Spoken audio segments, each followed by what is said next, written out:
My friends, hello, welcome. You are watching the SongBike YouTube Guitar Q&A live stream. It's Saturday. I had a great week. I hope you had a great week. And if you did have a great week, I hope the next better week starts tonight. Hello, Randy. Hello, Zoologia Zombie from Poland. Hello, Thunder Ace. Thunder Ace, you get the prize for being first one in the chat tonight. Scott Rhodes coming in a close second. Hey, everybody. I'm here for your guitar questions as usual. And I also have a bunch of things to fill in the space in between your questions. So just to whet your appetite a little bit, here are some of the things I would love to share with you guys tonight in between your questions, including the coolest ukulele company you've ever heard of. Yeah. Other things include my own dumb question of the week from me to you. I ask dumb questions so you don't have to. That's what I do. We have a weekly poll question, which has begun already. The weekly poll question is, how do you learn the guitar? Do you learn from watching videos only? How about a combination of videos and tab? How about just tab only, that you don't even watch videos? Maybe you watch them, but what you really need is the tab. Or maybe you actually have a teacher, and if you have a teacher, chances are you are supplementing the teacher with some videos and probably using tab. So hopefully you all fall into one of those four categories. Don't be shy, jump into that poll. That is our weekly poll question. How do you learn the guitar? I have a quote of the week from one of my in-person students. He said something that was kind of cool, so I want to share that with you. I have a few pro tips, and I'm calling them pro tips because why? Because that's what they are, and they are on my mind. So I have a few pro tips to share from you, and I have a coupon code for 30% off. We have Memorial Day weekend here in the US, and I have a Memorial Day sale for 30% off, so stay where you are, because in a little while I will give you the coupon code so you can earn yourself 30% off all my stuff, meaning my electronic books and my hard copy book available at my website. So stick around.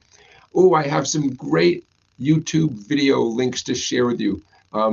Absolutely, one of my favorite parts of this live stream that we do is sharing what I think are extremely talented, interesting, unique performers that are out there. And I find YouTube videos of them at their best. And I can't wait to share this week's crop of people. I think I have 6 or 7 to share with you. So I'm very excited about that. I have a book of the week, and this book, I believe, doesn't even teach you how to play the guitar. It doesn't teach you how to play any musical instrument, and yet it is the book of the week. Very excited to show you that. It's something I referred to a couple live streams previously. Want to remind you guys that we have a Discord page up and running, and I have read through the Discord page. When did I read it? Last night. And you guys are all talking about lots of stuff. So I will share with everybody the Discord invite. So you guys can, if you haven't already sort of logged on, you can do that. And then you can all get to know each other outside of our Saturday night get together. Let's see, am I forgetting anything? We have a Spotify playlist of all our weekly play along songs. And I'll put that in the chat. I think it's already in the description of this video. So, as you know, we do our weekly play-along song. I have a very cool one for you guys tonight, one I'm very excited about. And the Spotify playlist is all the original versions of all the play-along songs that we've done, because my ultimate goal is for you guys to play along with the original versions. Let's see, am I forgetting anything? I'm wondering if any of you checked out that AI app where you can take out the guitar part of a song, or you can take out everything else so you can just isolate and hear the guitar part. Remember this app I told you guys about last time, Moises AI. I wonder if any of you guys had a chance to check that out. And also the ear training app, Perfect Ear, the Perfect Ear app. I'm wondering if any of you guys checked out that app. If you didn't, no worries. Time goes by fast. Okay, so those are a bunch of the things that are on my mind, and we will get to hopefully all of those things during the show today. Say a few hellos. Paul from the UK, hello. William Collier checking in from Texas. Hey, Bill. Zoologia Zombie, Scott Rhodes, Christian, hello, Thunder Ace, Randy. Beginner Guitar Lessons is our moderator, Beginner Guitar Lessons. Thank you for being here. And I'm excited. Okay, Memorial Day weekend, as you guys know, here in the U.S., Monday is Memorial Day, honoring veterans who have fallen in service to their country. And, you know, even though the day is honoring people who have given their lives, it never hurts to say thank you for your service to those of you who are in the service right now, or who have family members in the service. So on behalf of me and everybody, thank you for your service and thank you for supporting people in this service. And I hope you all have a great Memorial Day weekend. Hopefully most of you do not have to work on Monday. I know some of you probably do, but hopefully I'm taking Monday off. I don't take too many days off. I take Sundays off, and then I'm taking this Monday Memorial Day off. So yeah, that's what's going on with me. Harmonica and guitar progress. You have a question already? Yeah, let us know. Let us know your question. While that question is coming in, how about if I share with you the book of the week? Let's get right to the book of the week. A while back, maybe 2 weeks ago, one of you all, and I'm so sorry, I don't remember which one of our regular members, was talking about building a cigar box guitar for his son, I think for a graduation present. And I thought, oh my gosh, that reminds me, what a cool book. This is a book called Making Poor Man's Guitars, Cigar Box Guitars, the Frying Pan Banjo, and Other DIY Instruments. My brother actually gave me this as a present, and it's very cool. The author is Shane Speal. Shane, S-H-A-N-E, Speal, spelled S-P-E-A-L.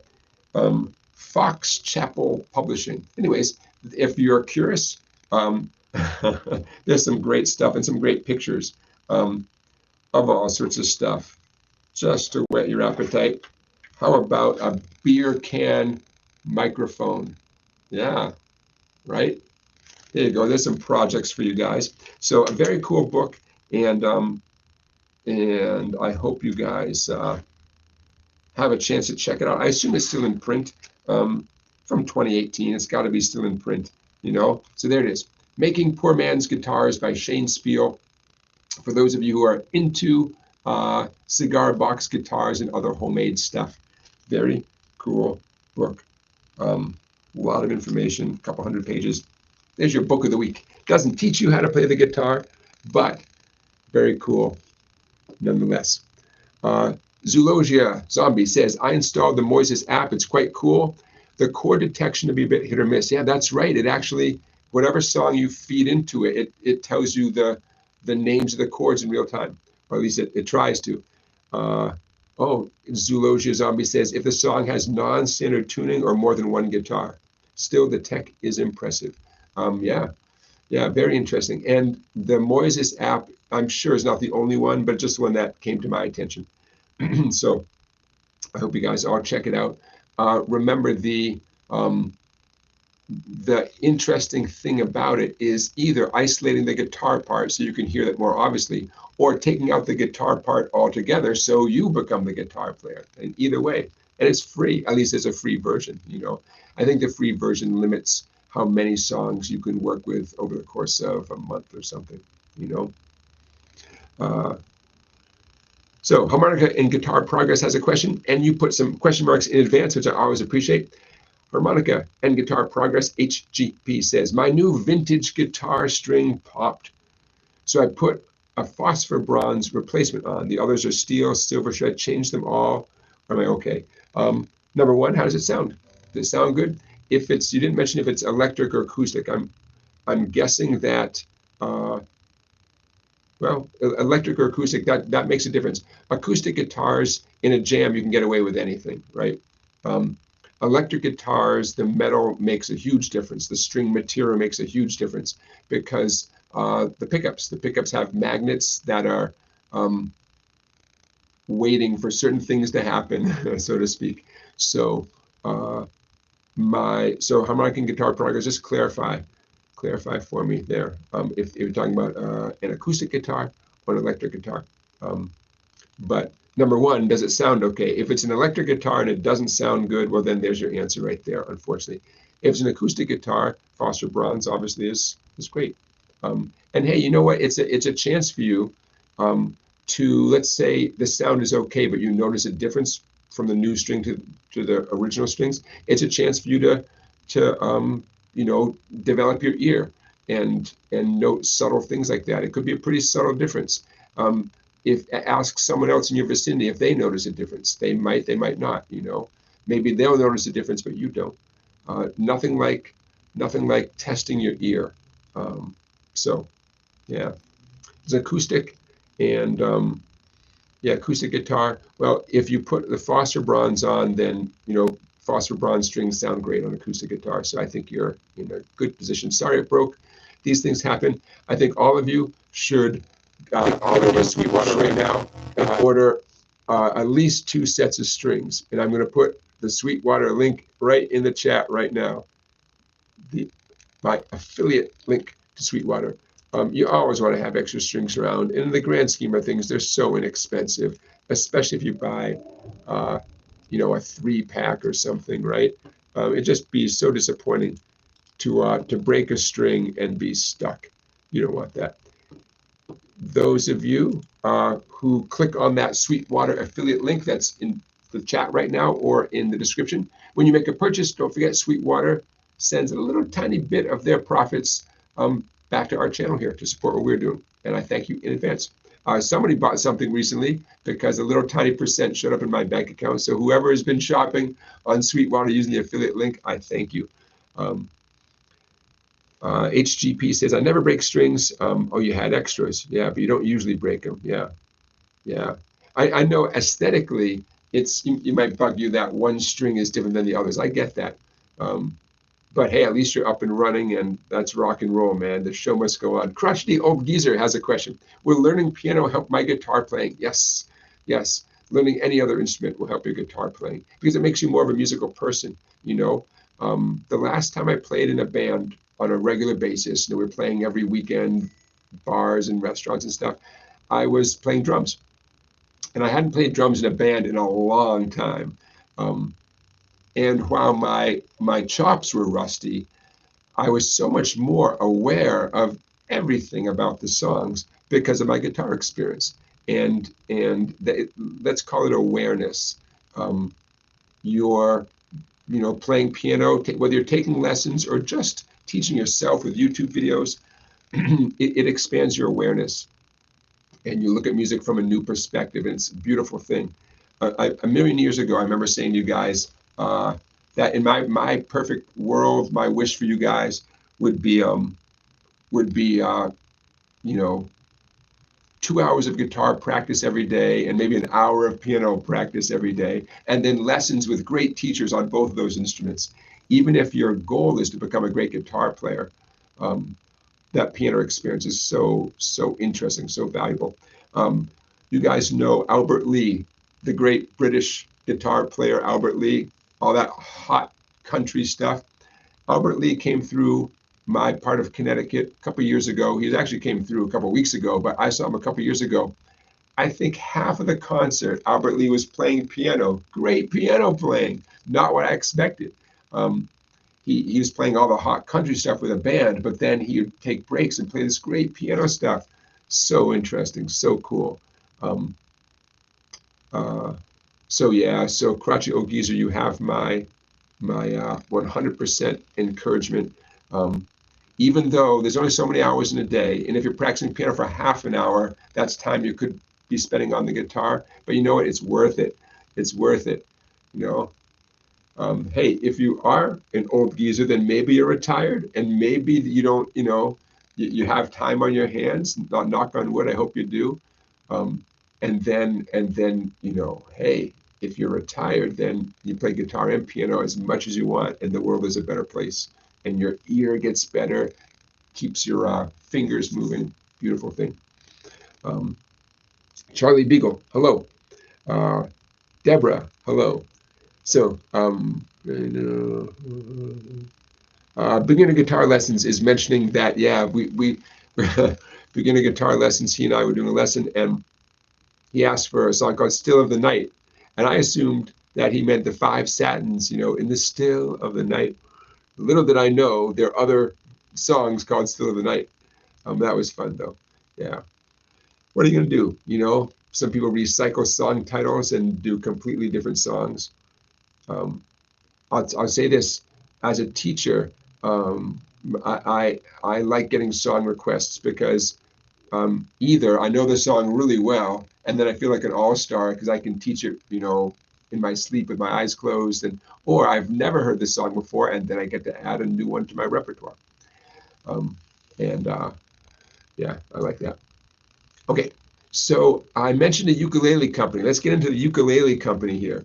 When I first opened my music shop, my wife and I opened our music shop in 2006, and pretty soon we became aware that we had an all-star ukulele player in our community, and that is Jumpin Jim Beloff. Any of you who have ever pursued the ukulele, it's extremely likely you've come across some Jumpin Jim ukulele books. So I didn't know that Jumpin Jim lived very close by, just a few towns over from my music shop. All the towns here are pretty small, so it qualifies as close by.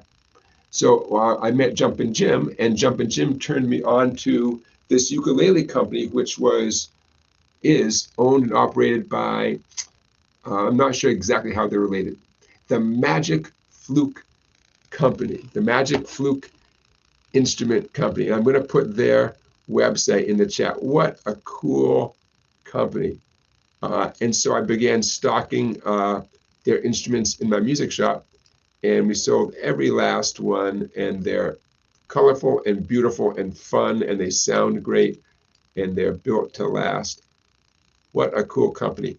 When I first became aware of them, they were being made, I believe, in New Hartford, Connecticut. I think that was the name of the town, New Hartford, Connecticut. And there we go. And now their instruments are made in Massachusetts.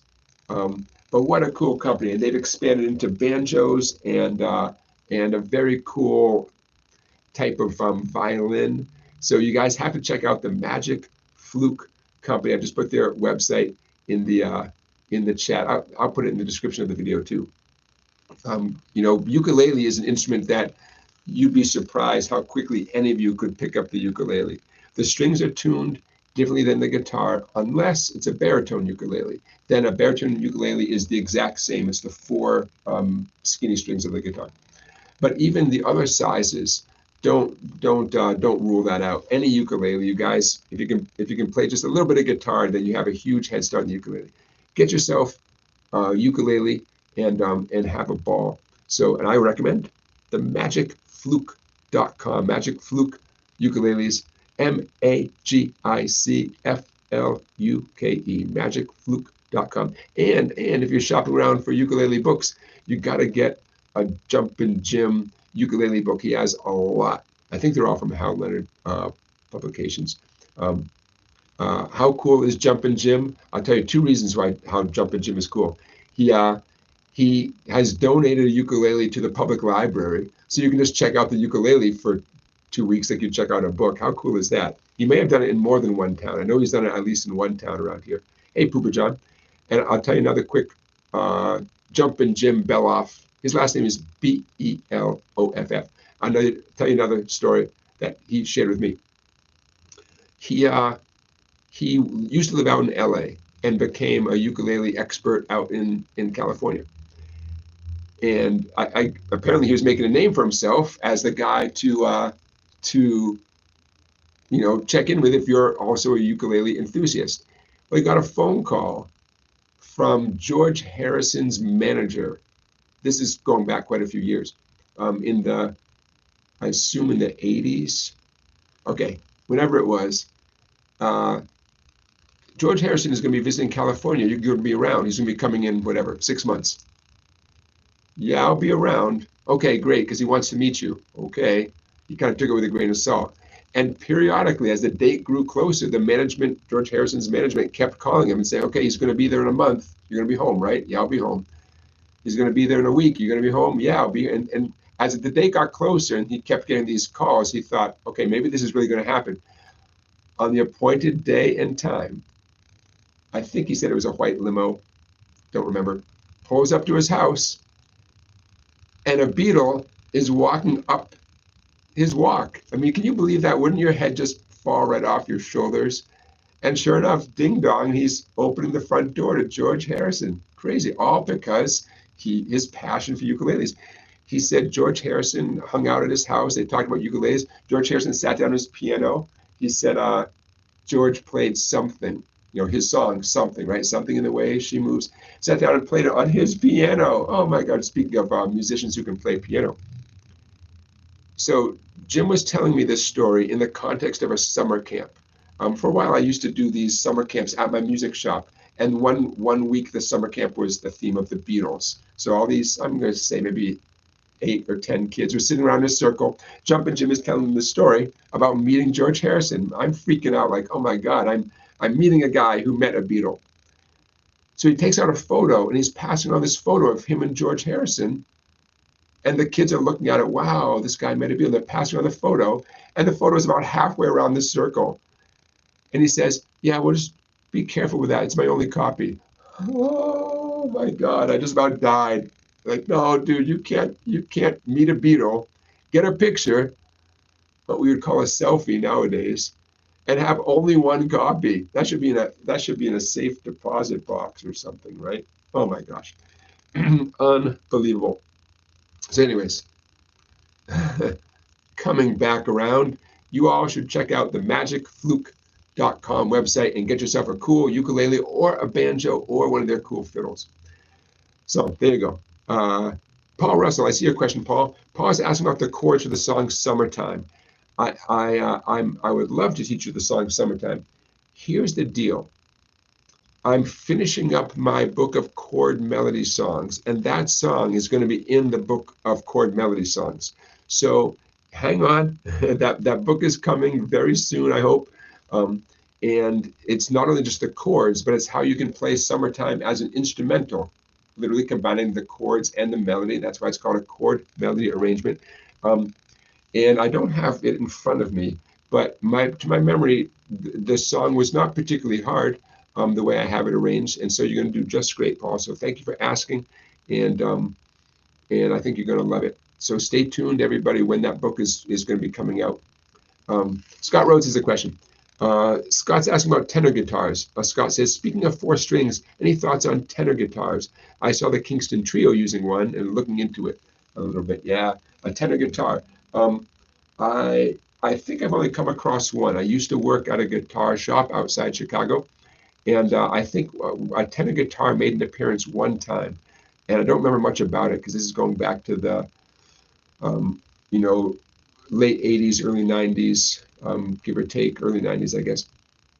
So no, I don't know much about tenor guitars. I'm so curious as to how someone, gets into tenor guitar. Why did the Kingston Trio and maybe other folk groups incorporate it? I'm guessing because they already had the 6-string guitar covered. And okay, why not have someone play the tenor guitar? But no, I don't know much about them. I'm curious, Scott, if you have seen a new one out there. I have not seen a new tenor guitar ever. But I also have not looked for one. Yeah, I know, Scott, get one and tell us all about it. Why not? How are we doing our poll? By the way, I'm clicking on our poll info here. Got 34 of you watching at the moment. We have 27 votes. So if some of you who are watching have access to the live chat, jump in on the poll. Question is, how do you learn the guitar? Videos only. About 11% of you are saying, yeah, just watch videos. 44% do a combination of videos and tab. Ooh, another 44% have an actual teacher. And when I put teacher as one of the choices in here, teacher plus tab this video, what I meant was like a live human being who you sit with and you learn from, as opposed to a joker like me who just talks on Saturday nights. And interestingly, 0% so far learn only from tab. Nobody relies on just tab. Everybody wants a video teacher, something, but nobody just uses tab. Yeah, I get that. Ooh, I wonder if that will stay at 0. I don't know. I wouldn't be surprised if it does. So,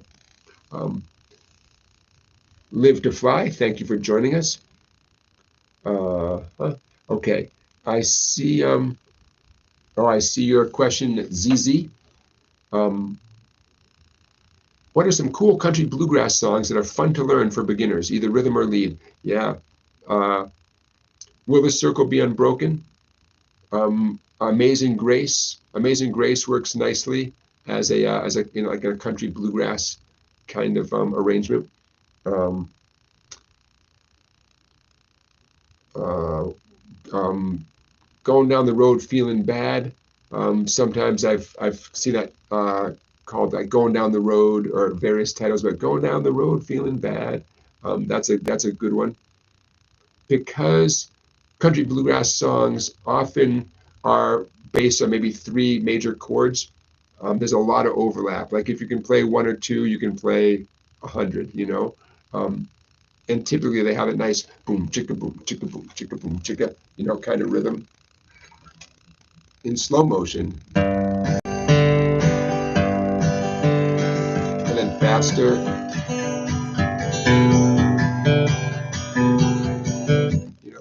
That type of country bluegrass sound. So those are some that come to mind. Anybody have? I'm sure there's lots out there. What I'm thinking of is songs that are really, really, kind of classics. There's no lack of country and bluegrass tunes out there, but ones that you see everywhere. Johnny Cash tunes, Folsom Prison. I Walk the Line is problematic. Someone, and some of you know what I'm talking about. Why is Walk the Line, Johnny Cash's song, I Walk the Line, a problematic one for someone who just, a beginner / intermediate guitar player who wants something simple and straightforward to play? I bet someone can read my mind and says, oh yeah, Charlie Beagles mentioned Foggy Mountain Breakdown.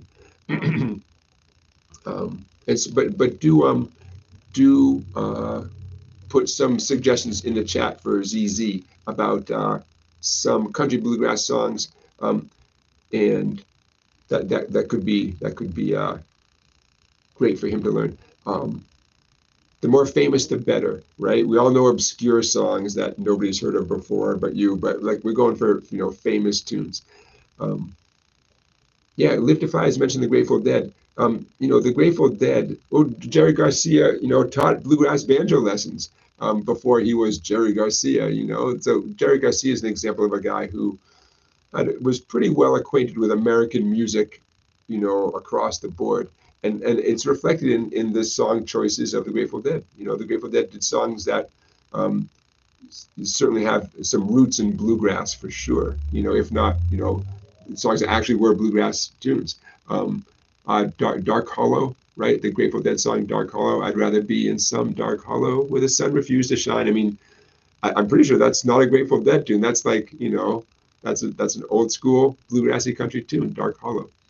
So in a cool kind of way, you can learn a tune, and half your audience will think it's a folk tune. Like, oh, I love that tune. And half the audience will say, yeah, they're playing the Grateful Dead. I love that song. Bob A, I see your question. I'm going to get to that shortly. Okay, how about right now? Bob A is asking, hi, I have a tough time identifying strumming patterns. Yeah. It's tricky, strumming patterns are the hardest thing to communicate apparently it's hard to communicate because no one ever does it, or they don't do it well. And you guys know it's a pet peeve of mine. Without getting too mad, what you see is people will show you, oh, it's these 4 chords or these 6 chords, and then they'll very quickly give you an example of how to strum.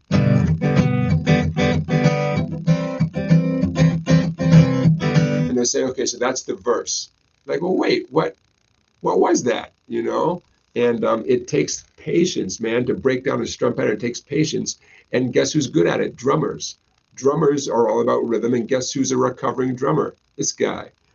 Who's got a YouTube live stream? Who's got 2 thumbs and a YouTube live stream and used to play the drums? This guy. I still play the drums. So yeah, strum patterns. It's so frustrating, and I'm gonna.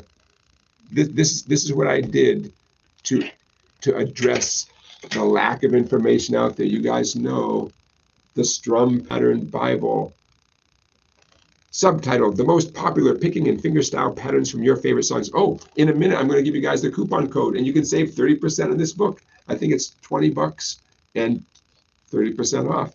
Um, uh, Basically, I took dozens and dozens and dozens of famous songs and identified the strum pattern or the finger picking pattern, if that's appropriate, for each one of those songs, and I divided them up into different sections. I love this book so much. Honestly, without just objectively, only a drummer could have written this book. I'm sorry, but there's the table of contents right there. A lot of this stuff is, well, some of it is pretty darn easy, great for beginners, and some of it gets a little fancier. So it's maybe 2/3 picking patterns, with a classic flat pick, and maybe 1/3 finger picking patterns. What a great book! And you know what, you guys, I wouldn't have written it if someone else did. It took a long time to write that book. I wish someone else wrote it. And so the premise here is you learn a handful of strumming patterns, and then you begin applying them as you see fit. And pretty quickly you realize, wait a minute, that one strum pattern that works for multiple songs. Either it's exactly what the performer is doing, or it's so close. I think of strum patterns like a skeleton key, like the boom chick thing that I was doing. I'm going to do it on a G major chord. As humble as that seems, that pattern gets you into so many songs. Now, we can always get more complicated, but you know what I'm saying? Okay, so I'll end the suspense. Let's get you guys some discount prices, our Memorial Day sale. So all my ebooks and my hard copy book, everything is 30% off. Head over to www.song-bike.com, song-bike.com, and your coupon code. It's simple. In honor of Memorial Day, the coupon code is simply the word memorial. And I'm putting it in the chat. There we go. Okay, so head over to song-bike.com, get yourself something, and that Strum Pattern Bible. I mean, that's how you do it. It takes patience, man, to describe a strumming pattern, and then to sit with someone as they learn it. I mean, some of them are pretty easy, pretty straightforward, but some of them are not. And even the ones that are easy, you got to keep that strum pattern going while you change chords. And maybe the pattern, or usually the pattern, needs to be adjusted a tiny bit depending on the chord, right? So to sit with a student and help them work through that takes patience. And I like it, and it's my job, and I'm proud of it.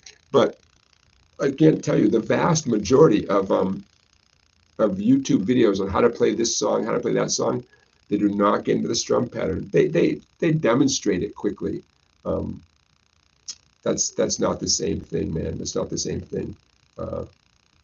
So thank you for letting me talk about that, because it's a big piece of the puzzle.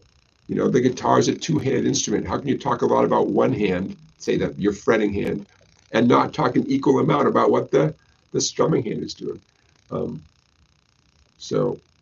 And Bob, one reason you might have a tough time identifying it is sometimes it's the rhythm guitar is a little bit buried in the mix.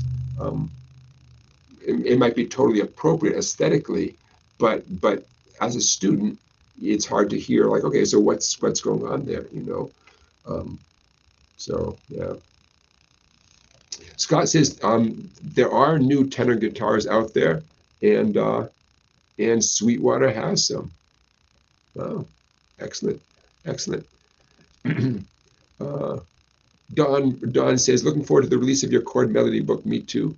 But thank you for your encouragement. It's going to be cool.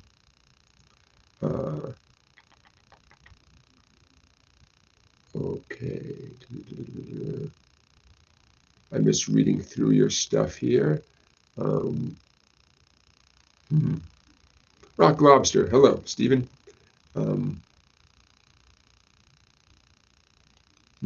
Okay, I'm checking a few things. Oh, now's a good time to say hi to my mom. Hi, Mom.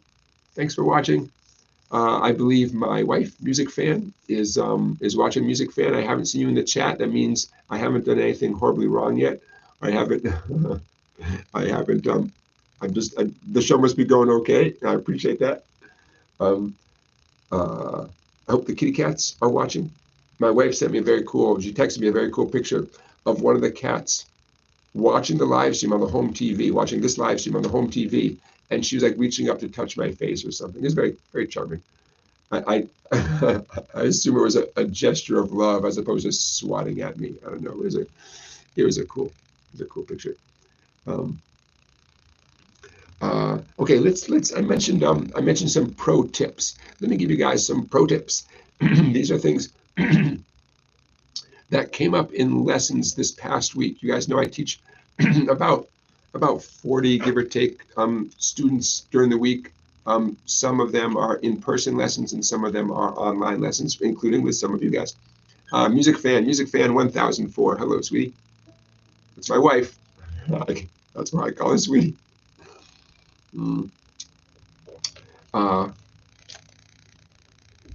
So during the week, since these live streams have started, we're at number 49 now, right?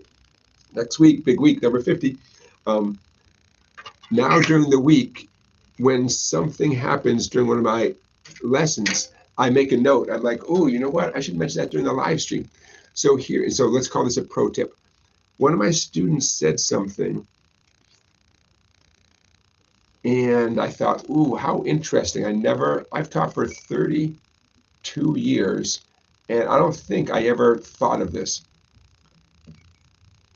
The student was squeezing the pick extra tightly for no particular reason. Sometimes you want to squeeze it tightly if you want to get a nice punchy sound on a bass string or something. And I was encouraging the student to lighten up their grip on the pick. And they said, you know, I think because I'm squeezing harder with my fretting hands, my right hand, my picking hand is also squeezing the pick tighter. I thought, wow, that kind of makes sense. I mean, I could see the connection. And I thought, ooh, gotta mention that. So keep that in mind as you are playing the guitar. Do not connect your two hands that way. You know, most of us, especially, you know, if you're an adult or really close to being an adult, you have more than enough strength in your fingers. Squeezing your fretting hand fingers harder on the strings often is not the solution. I mean, sometimes, but just careful that you're not squeezing out of frustration, or, you know, there might be a better solution to whatever's going on. For instance, making sure you're on the extreme tips of your fingers or arching your fingers just right. But if you are squeezing tighter with your fretting hand fingers, make sure you're not also squeezing the pick tighter, unless there's some specific, you know, moment where that has to happen. Yeah, lightening up your grip on your plastic flat pick is so crucial. Squeezing the pick too tightly will keep you sounding like a beginner, and who wants that, right? More advanced players, or put it this way, as you make progress on the guitar, you'll notice that you're holding the pick more loosely more often. Again, there's a time to squeeze the pick. That boom chick thing I did on the G chord a minute ago, I squeezed the pick a little bit tighter on that first boom, and then I relax for the little chick. In a way, I want us to like two different guitar players, you know, one person and the other person, you know, so, you know, there's a time and a place to squeeze the pick a little bit tighter. But I thought that was such an interesting point, especially because I hadn't heard a student verbalize or articulate that kind of thing before. And as soon as he said it, I'm like, yes, that's very interesting. And I'm going to mention that to my live stream on Saturday. Here's another pro tip that actually popped into my head today. As you practice a scale, a song, a riff, an exercise, whatever, there comes a breaking point where you either have to memorize what's in front of you, or you just have to trust your hands and play without looking at your hands. Sooner or later, you're going to get to that point, and because you can't look at everything. And the guitar is such a visual instrument, and yet so much of what we learn comes in the form of tab on paper that you have to look at, or a computer screen. You get, electronic book, like my electronic books, you're looking at your computer screen. No matter what, you can't look at everything, right? So my pro tip is to, acknowledge, be ready for, plan for that breaking point where sooner or later you got to decide. Either just memorize it, some cute little scale, some cute little rock and roll riff, just memorize it and memorize it as quickly as possible so you can look at your hands. Or accept the fact that it's just too much to memorize. You can't memorize the whole thing, some epic song, and then you got to just trust your hands, because you can't look everywhere. Now, trusting your hands, playing without looking at your hands, of course you're going to make mistakes. Both hands are going to mess up. I get that. But again, the point here is that you're working on something. Maybe you've done it for a few practice sessions, whatever the case might be. Maybe you've done it for 10 minutes. But sooner or later you get to that breaking point, turning point, whatever you want to call it, where you have to just decide, am I going to memorize this, or am I going to just trust my hands? Either way, there's advantages either way, right? It's a win-win situation. So my point is, get to that moment, identify that moment, and then make your decision. If you memorize something so you can just look at your hands, well, that's good for your brain, and you're going to play better because you can look at your hands. It's great.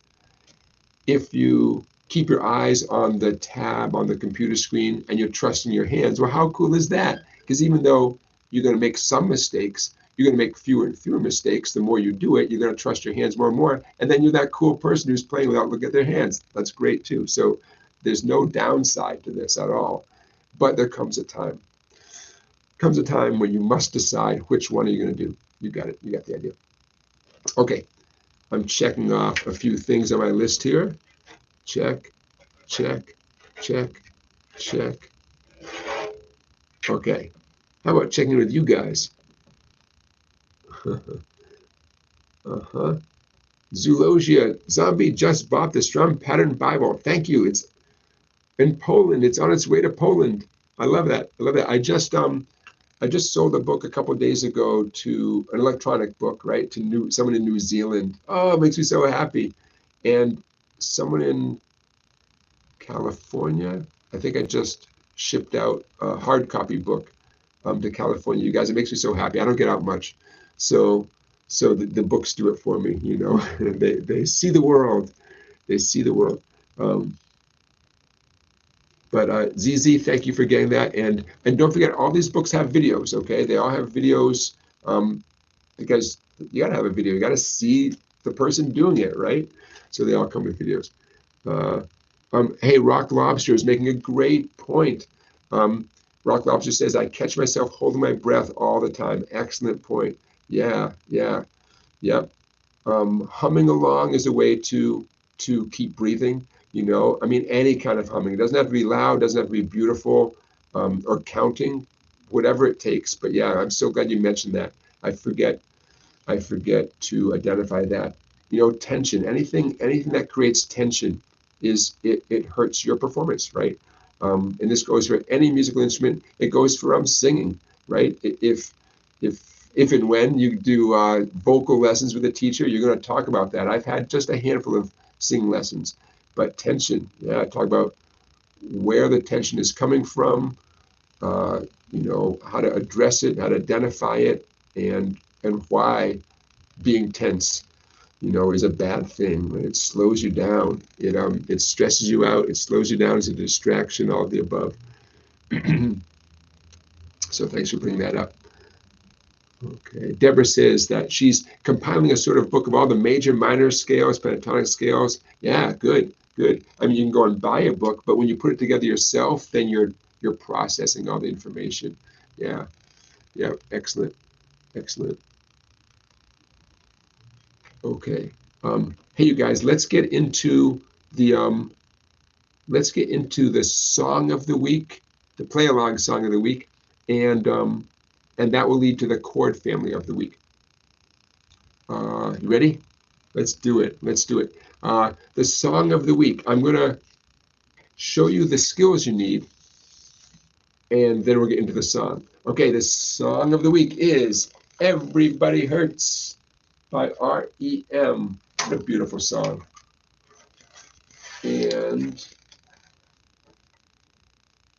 there we go. It's a guitar teacher's dream because it relies on some pretty common skills, but really important skills, both for the right hand and the left hand. So let's get into it. Everybody Hurts. Quick reminder of the overall kind of vibe of the tune.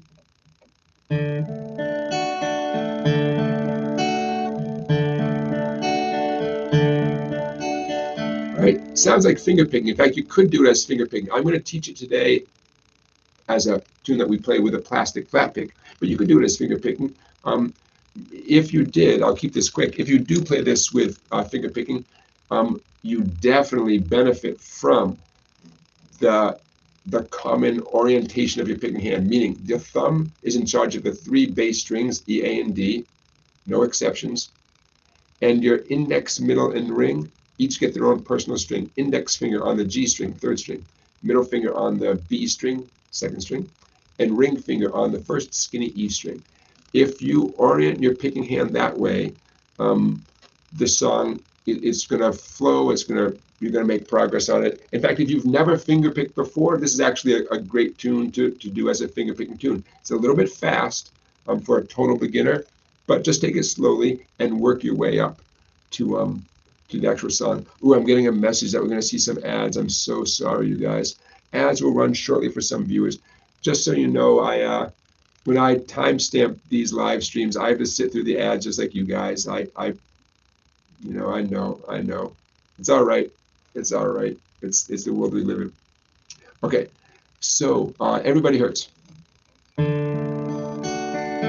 going to be arpeggiating these chords, D, G, E minor, and A. Got a couple of power chords later in the tune, and a couple of chords later in the tune that we are not going to arpeggiate because you're going to strum them to beat to keep with the nature of the tune. But from a guitar teacher point of view, this whole arpeggiating approach, speaking of strum patterns, is a classic strum pattern. This is the heart of the tune, and it's also the skill you get that you take into future tunes. By the way, if this picking sounds familiar, this is the House of the Rising Sun picking pattern, right? Different combination of chords, but yeah. Okay, so to prepare you to play along when we do this song in a few minutes, those are the chords you need: D, G, E minor, and A. No capo. What I do is I'm on my D major chord. I'm starting my 4th string. I do 3 downstrokes on the 4th string, the 3rd, the 2nd, and then I do 3 upstrokes on the 1st, 2nd, and 3rd. So you get down, down, down, up, up, up, down, down, down, up, up, up. To me, that just feels so natural. I can't imagine doing it any other way. It just doesn't, it feels weird. I'm going to show you a couple of shortcuts on the G. For once, you are totally welcome to finger the G chord any way you want to, and whatever works for you. Surprise me, any way you want to. I'll show you a couple of cheats though. You could do the G chord with only 2 fingers and not fret the 5th string at all. Middle finger, I do recommend middle finger on the 6th string, 3rd fret, and then ring finger on the 1st string, 3rd fret. We're just not going to be using the 5th string, and we're going to be going between D and G a lot in this song, and there's no you can't have any hesitation or any delay. You got to get to the G chord fast. So check it out. I'm on the D chord with my left hand. When I go to the G, I'm going to prioritize that middle finger hustling over there fast. And then I bought myself a little time now. I don't need to have my ring finger down on the first skinny string immediately. I have just a few fractions of a second before I have to have that ring finger on the first skinny E string. So if that works for you, I recommend it. It works for me, and I think when I play this with you guys in a minute, I think that's how I'm going to be doing G a lot of the time. It might look like my index finger is touching the 5th string, but it's not my intention. My intention is just to have the middle finger over there. Okay, when you arpeggiate the G chord, you're hitting the 6th string first, because that's where you find the root note, the note G, 6th string, 3rd fret. E minor, you're going to actually pluck the E minor the exact same way you did the G. It happens that when we play the E minor chord in the context of this song, you could get away with no fingers fretting the strings whatsoever, because it's all open strings. I don't recommend that for a bunch of reasons. It's good to cultivate the habit of seeing the name E minor and grabbing the E minor chord no matter what. It's just a good habit. Secondly, I don't know about you guys, but it feels weird for me to lose contact with the neck of the guitar with my fretting hand, my left hand. Like, I don't want to let go of my guitar. I want to touch it somehow. It just feels too weird, like I'm drifting out, in outer space. I don't want to let go. Plus, E minor is such an easy chord. On the A chord, you're going to pluck the open A string, the 5th string first. Again, the logic being, without exception in this song, the very first note you play is the root note of each chord. It might be on a different string than the previous chord, but that's the principle. You hit the root note first. It announces that the rest of the chord is coming. And to the best of my ability, I'm going to do that. The other chords you need for this, an F sharp power chord, 2 on the 6th string with your index finger, 4 on the 5th string with your ring finger, and 4 on the 4th string with your pinky. An F sharp power chord, and then you just drop your whole hand down for a B power chord. Index finger, 5th string, 2nd fret. Ring finger, 4th string, 4th fret. Pinky, 3rd string, 4th fret. A B power chord. Not a coincidence, by the way, that F sharp power chords and B power chords sound good together. Like a lot of things that you've done and will do on the guitar, you do something and then you drop it down 1 string towards the floor. I mean, there's so many things that work that way on the guitar, riffs and chords and scales and lots and lots of stuff. The part of the song that uses these 2 power chords, I'm calling it the bridge. And the bridge ultimately goes, after those 2 chords repeat back and forth, the bridge ultimately goes to a C major chord, and then a G major chord and A minor. And we're just going to play those in the traditional C, G, and A minor ways. Okay, we're almost ready to start this. What I want to point out is what I wrote here. I'm going to illustrate this with a D arpeggio. When I show you the sheet with the chord changes and the actual arrangement of the tune, and you see the letter D, that means that 6-note arpeggio. Bum, bum, bum, bum, bum, bum. And when you see a second D, you do it again, right? So however you want to identify it in your head, this is where I hope you get the gist of this.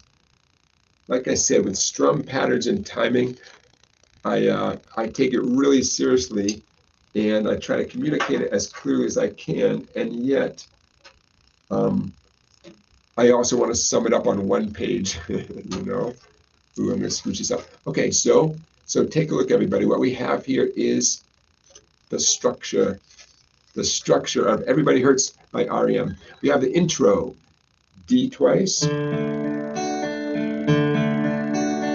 and G twice. And that whole thing happens 2 times. That's why I wrote X2, right? It happens 2 times. And that leads nicely into the verse, where you keep doing that D, G thing 4 more times. Now, you're welcome to count 1st time through, 2nd time through. You're welcome to count that. Go for it. If you know the tune a little bit already, or if you choose to study the tune a little bit, it becomes a lot easier to feel when the song changes to the E minor A part. Okay, now don't let me stop you from counting, but you know, as you get to know the tune, you won't have to count anymore. You can, you know, it's like you know the tune. You can feel when it's time for the melody to change and the lyrics change, and it goes to E minor A business. So the verse after the D's and G's continues on to E minor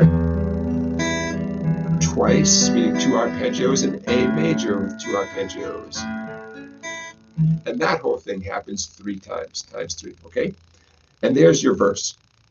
That whole verse thing repeats. This time the DG thing happens 6 times. That's just how the song goes. And then the E minor A comes up. And then we get to the bridge. And the bridge also has that same type of rhythm. See, I wrote F sharp. We know that's the F sharp power chord. In fact, that's going to bug me if I don't put a little 5 there. F sharp power chord. 5 is the symbol that means power chord to a B power chord.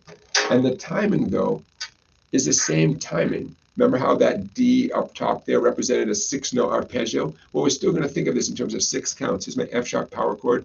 1, 2, 3, 4, 5, 6. And then you do it again where it says F sharp 5 again. 1, 2, 3, 4, 5, 6. Change the B. 1, 2, 3, 4, 5, 6. 1, 2, 3, 4, 5, 6. And that sequence happens 3 times. We're almost there. Hang in there. And then see where it says C right there? We're going to be just going on to a regular C chord. 1, 2, 3, 4, 5, 6. 1, 2, 3, 4. And then G, 2, 3, 4, 5, 6. G, 2, 3, 4, 5, 6. We're on this C right here. 1, 2, 3, 4, 5, 6. Ooh, now our big moment. See, I see B with a box around it.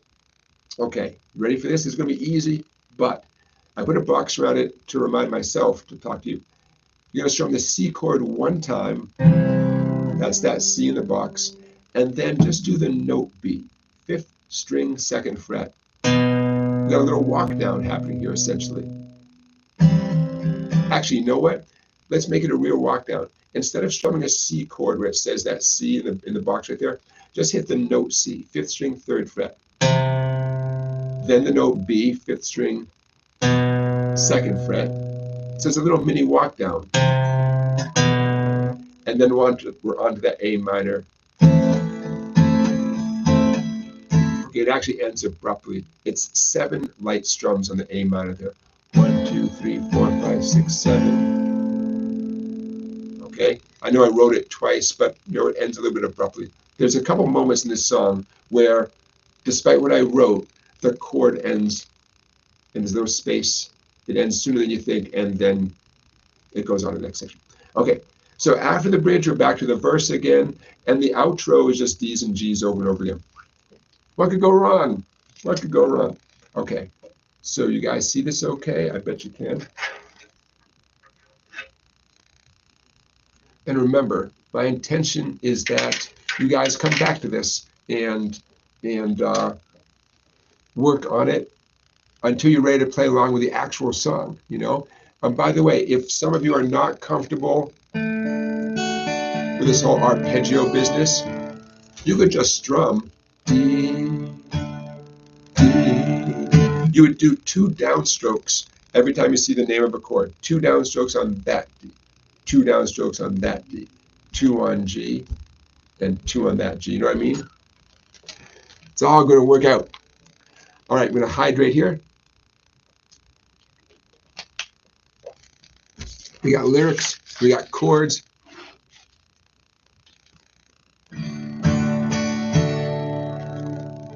Yeah, Deborah is noticing that sometimes the coloring of the video changes depending on if I throw the camera a curveball. Yeah, I know. Beginner guitar is asking, is that a G7 chord? No, just a regular G. Just regular G. Okay, let's do this. Bum, bum, bum, bum, bum, bum. And I'll see you on the other side. 2, 3, 4.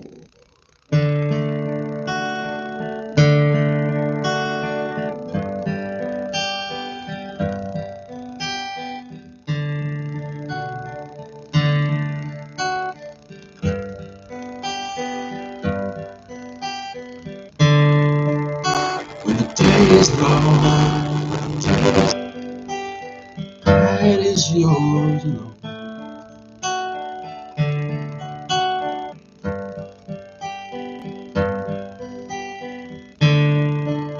You sure you'd had enough of this life? Hang on, don't let yourself go,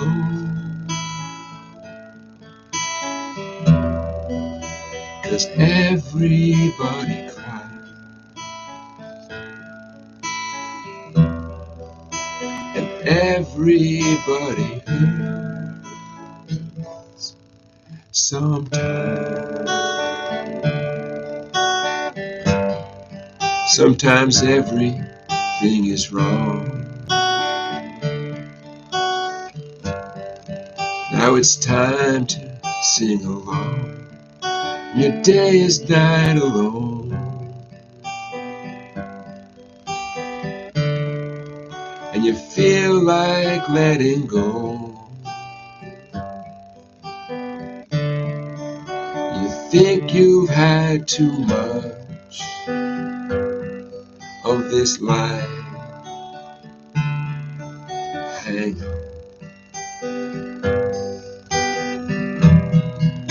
'cause everybody hurts. Take comfort in your friend, 'cause everybody hurts. Don't throw your hands. Don't throw your hands. No, no, no. If you feel like you're alone,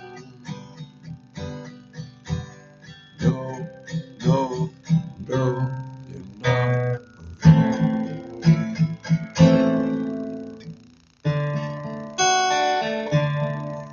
If you're on your own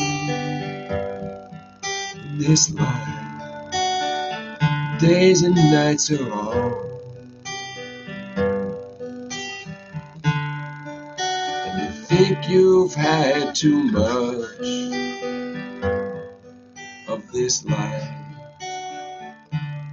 to hang on. For everybody hurts sometimes.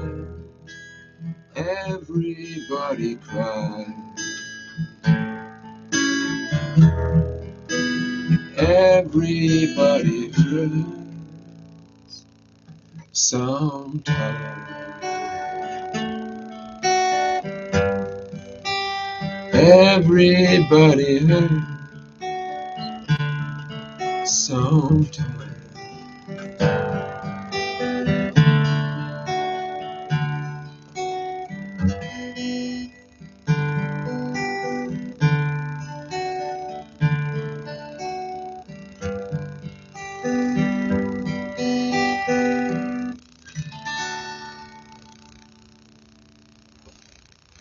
All right, how'd you do?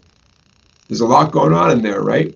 Now, I tried to stay pretty true to the structure of it. Time will tell.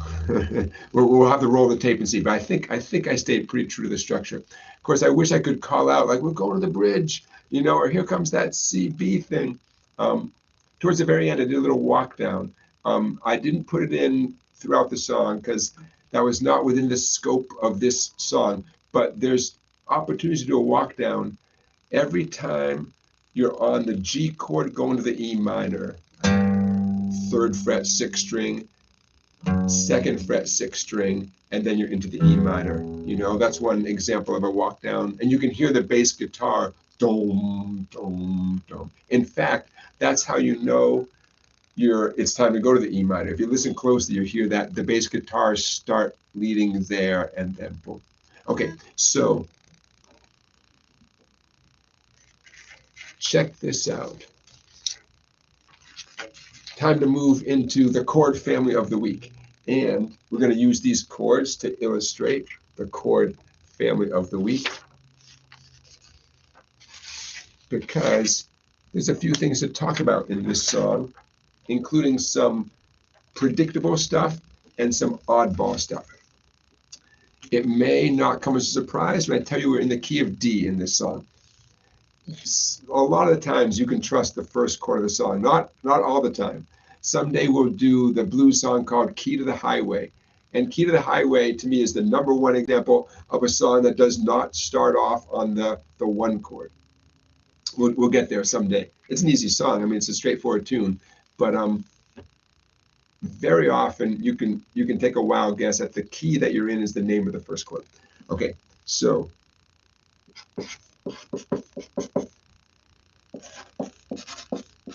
we're going to start with the major scale that's relevant, the D major scale. We're going to talk about what chords you're likely to see in the D major scale, and how what you're likely to see compares to what we do see in Everybody Hurts. Okay, check it out. The D major scale, don't worry, we're not done yet. Any major scale, it looks like the alphabet, it looks like the musical alphabet. In this case, we're starting on D, E, F, G. Remember, in music, after G comes A. Now, we're not done. This is not the D major scale yet, but you can always start off by writing the musical alphabet, starting on whatever you want to start on. In this case, you want to start on D. Now, we're going to put in a couple of sharp notes. How do you know they're sharp notes instead of flat notes? The circle of fifths is a helpful reminder, or you just memorize D is a sharp key. Okay. The key of D has 2 sharps.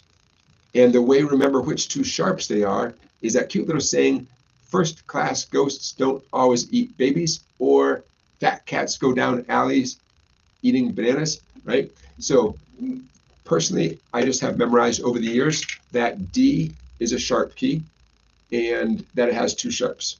And then once I have that clear in my head, I plug in the 2 sharps. First class ghosts don't always eat babies, first class. Those are my 2 sharp notes, and I'm done with the D major scale. Okay? Now, there's a really common pattern in popular music. And again, just a pattern that you end up memorizing sooner or later.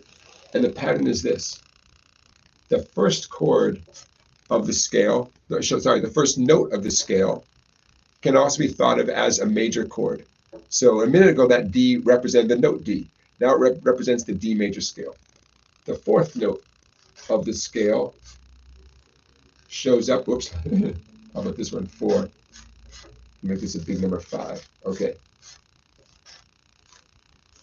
The 4th note of the scale and the 5th note of the scale also help us identify what other major chords we're likely to see. That's a Roman numeral 5 right there. It's a hot mess.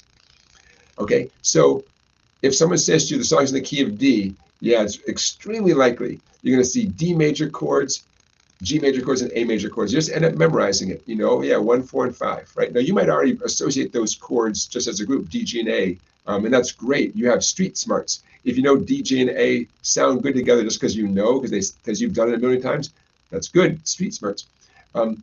If any minor chords show up, they're likely to be E minor, F sharp minor, and B minor, also known as the 2, 3, and 6 chords.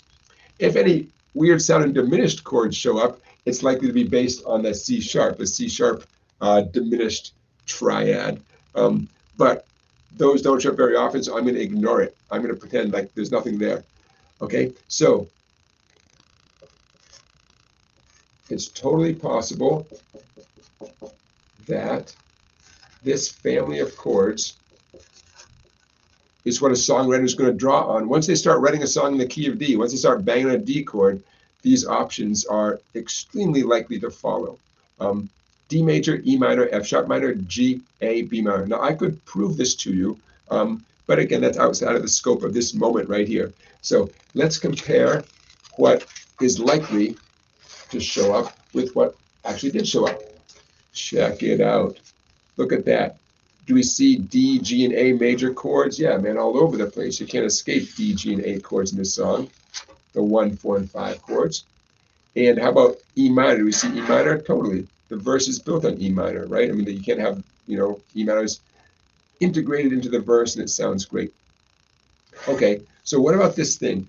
F sharp minor, B minor. Well, we have F sharp power chords and B power chords. Is that a problem? No, because you guys remember that power chords are neither what? They're neither major nor minor, right?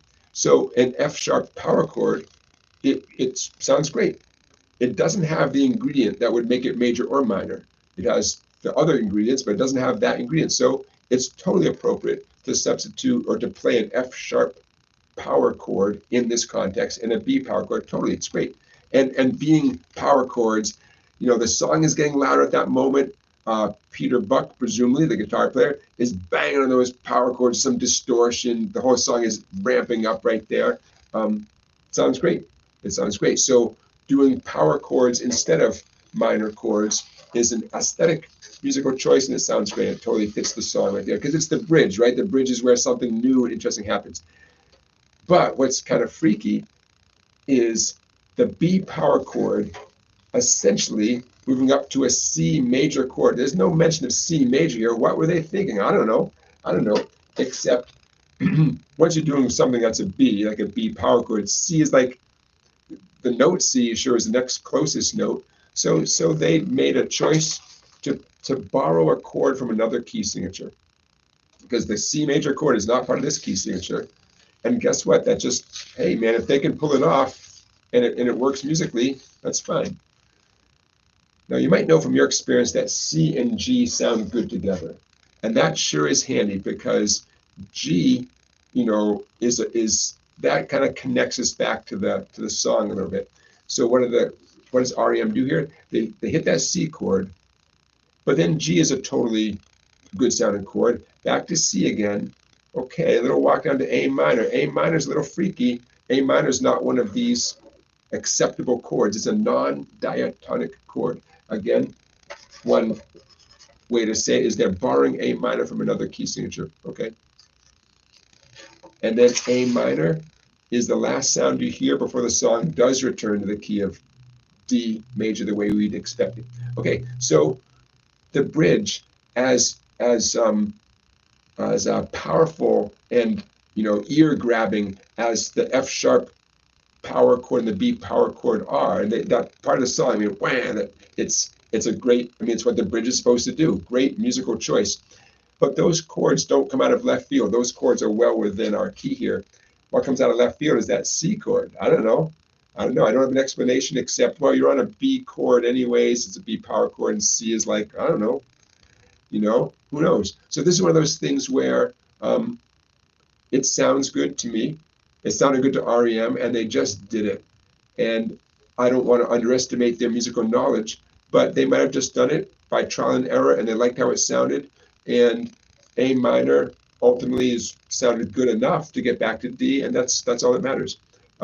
I have no idea if their thought process went any beyond just trial and error and coming up with something that sounded good. I wouldn't be surprised at all if that's how they came up with this thing right here.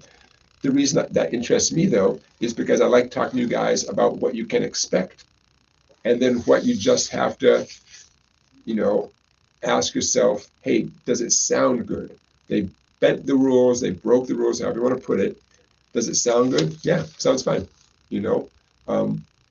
So on the bright side, you should give yourself some freedom, those of you who are into writing songs, to say, you know what, I just like how this thing sounds, and that's all that matters. And in this case, they're like a lot of typical songs. Ultimately, the bridge comes back to the verse, and I don't know, musically it sounds okay to me.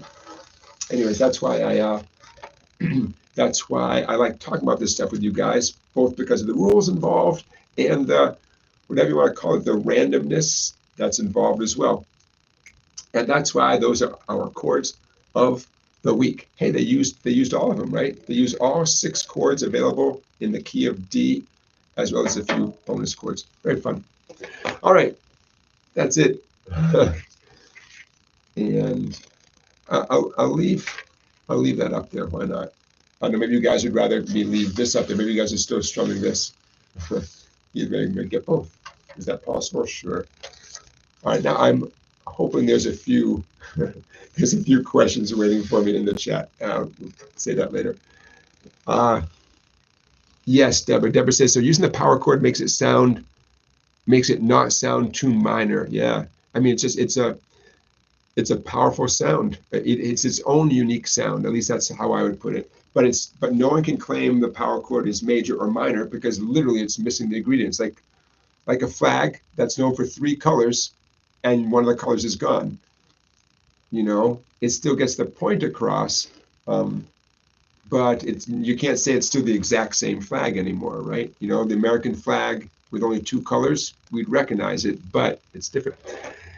Hey, time to say a few thank yous. Randy, thank you for your super chat. Randy just supported the cause here. Randy, I appreciate that. And I saw Jamie. Thank you so much. Oh, Jamie, that's great.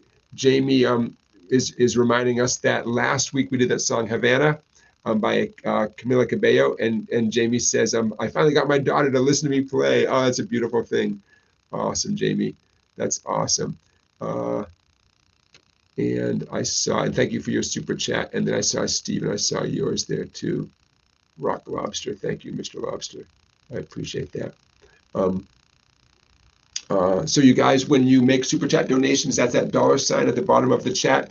I'm super grateful. But don't forget, you can also support what we do just by getting yourself some of the learning materials over my website, and that's awesome too. Then you get a little something.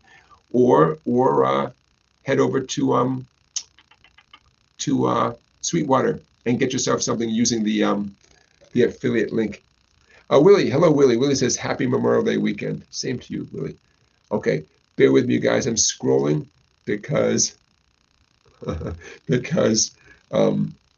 am sure I missed something. Omar suggests instead of saying first class ghosts don't always eat babies, Father Charles goes down and ends battle. All right. Deborah wants a reminder of the fat cats one. Fat cats go down alleys eating bananas. There you go.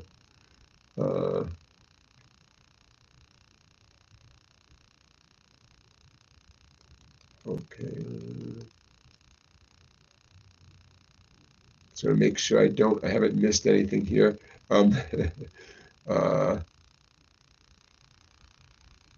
Yeah, everybody hurts. It's an emotional song. I try not to think too much if I'm performing it. I've had that happen to me where my emotions get the better of me. Omar, you're okay with the bridge chords? The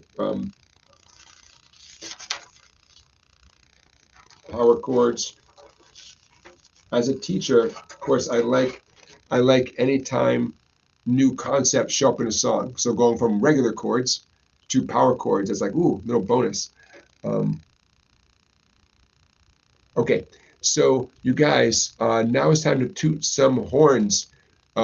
Let's talk about some of the beautiful music that's out there, performed and recorded by great players that you may not be aware of, and maybe you are aware of. So, you know who just came through our town recently is great guitar player named Sonny Landreth. And I bet some of you know Sonny Landreth. I first became aware of Mr. Landreth because he was recording and touring, I think, with John Hyatt.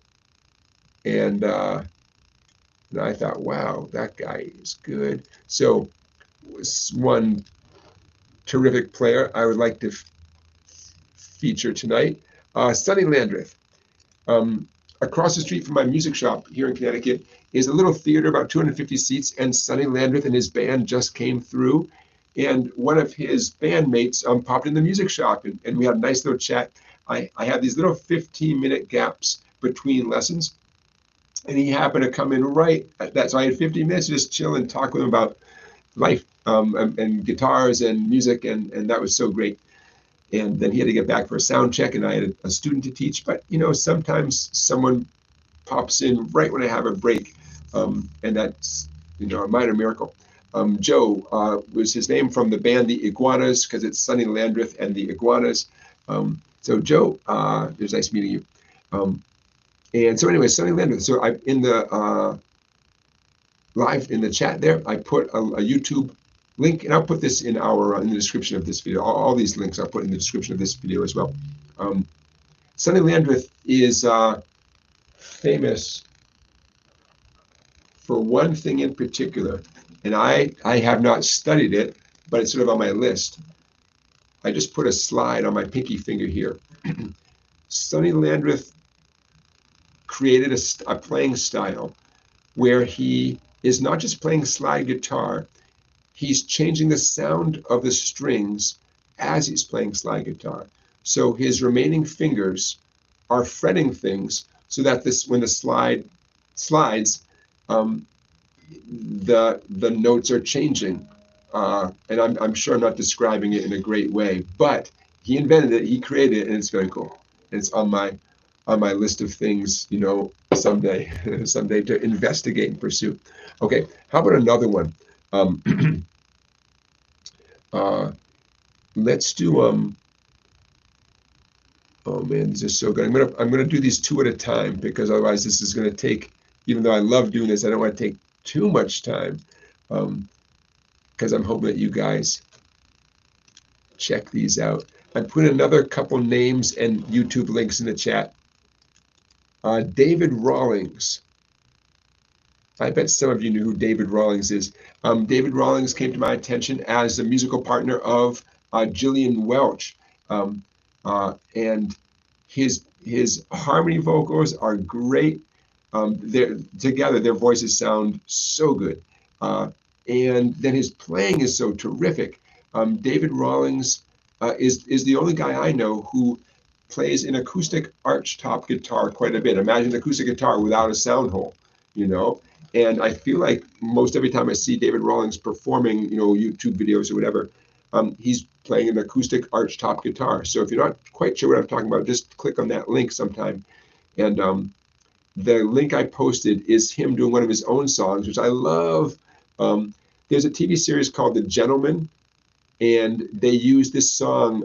I forget at what point. It could be the closing credits of the whole series. I forget, but at some point in the TV series The Gentleman, this very cool song by David Rawlings is played.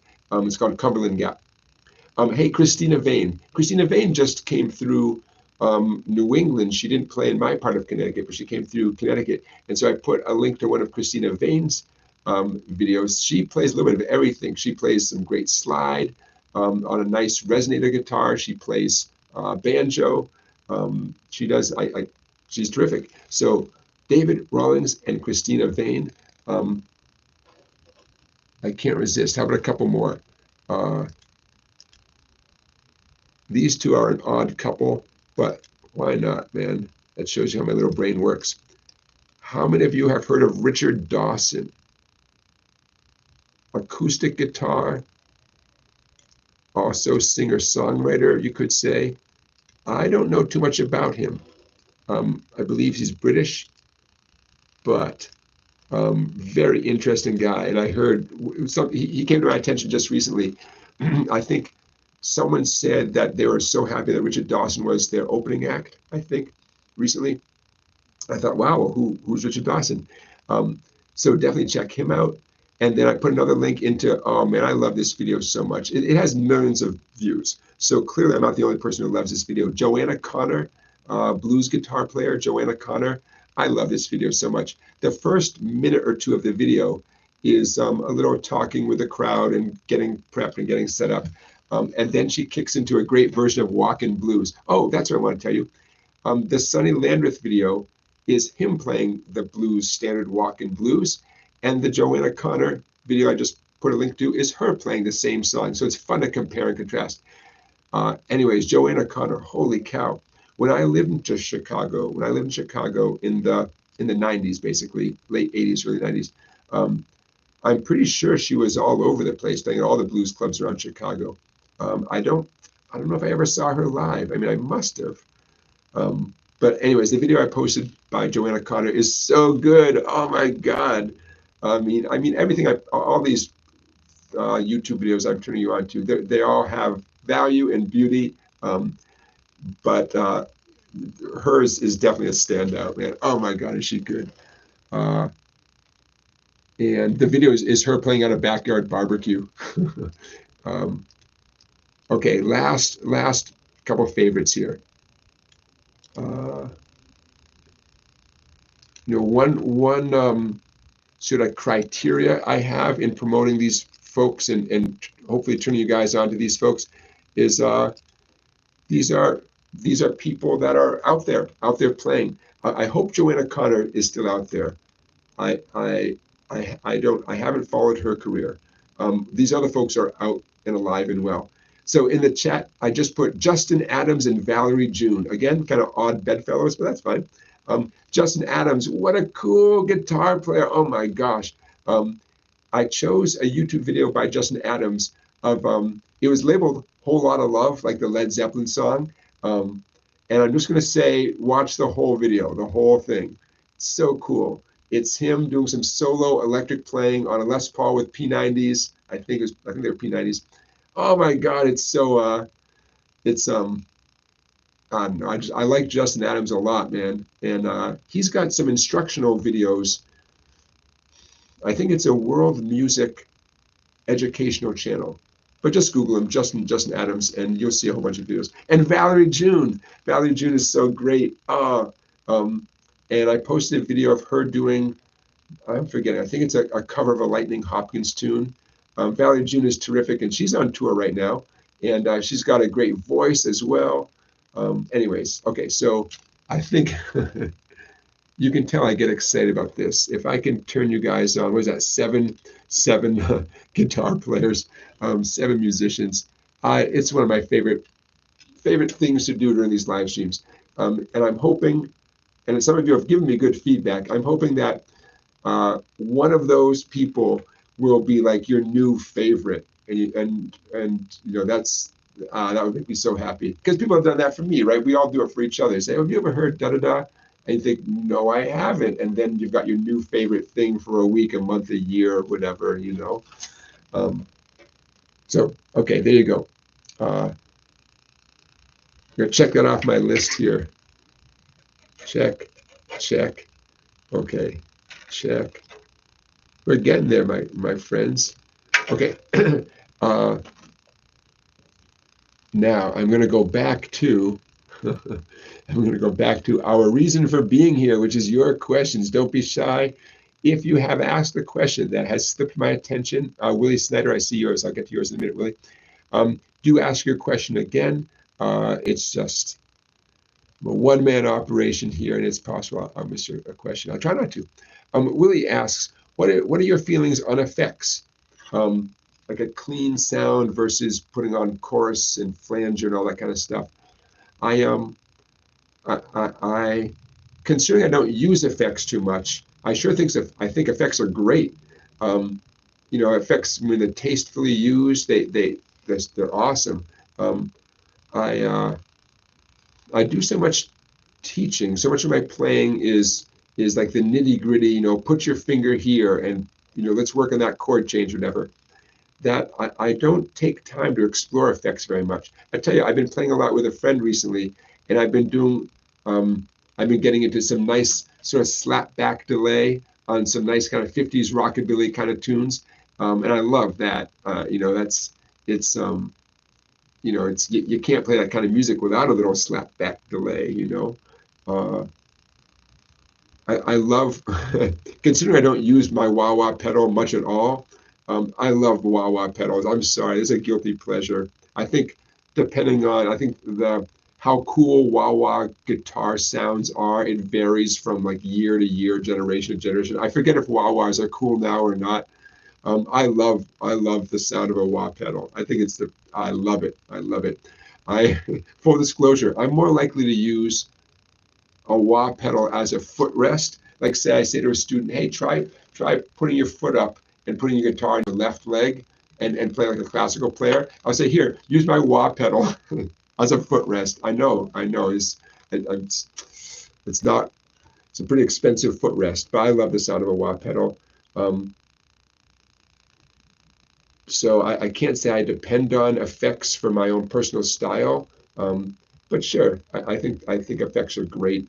You know, then again, you know, a lot of fantastic players used zero effects and they got amazing sounds, or minimal effects, you know. And so you got to respect, you know, people who just learn how to make awesome sounds. Roy Buchanan, you know, for example, Roy Buchanan played a 50s Telecaster. I don't think it was even modified at all, you know. Now, I mean, it's a great classic guitar, but it's still impressive that like he didn't change anything about it, like nothing, you know.